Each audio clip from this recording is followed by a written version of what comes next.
Hello everyone, how are you doing? This is MD Tech here with another quick tutorial.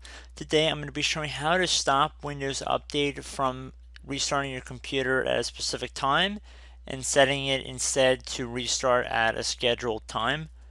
So it can be very frustrating on Windows 10 when Microsoft decides to roll out updates and unfortunately you're in the middle of something and you have very little option in order to postpone the installation of the updates. So in this tutorial, I'm going to be showing how to schedule restart times for those very same updates. So we're going to start by heading over to our Start menu, and then we're going to select Settings.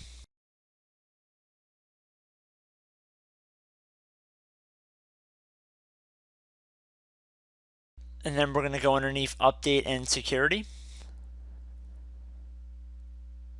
Then underneath our Windows Update page, we're going to left click on Advanced Options.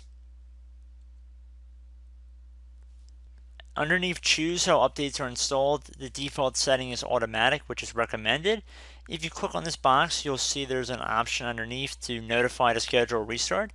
Select this option.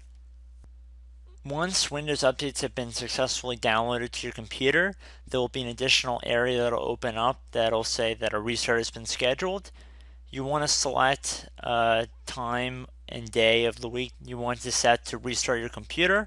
I would highly recommend setting that time for a time that you believe the computer will be on, because that's the only time that Windows will be able to actually restart your computer, as well as a time that doesn't interfere with other stuff that you believe you'll be doing. So just keep that in mind when you're scheduling a time for your computer to be restarted. And that's about it. So I hope you guys took something from this tutorial, and I will see you in the next video. Goodbye.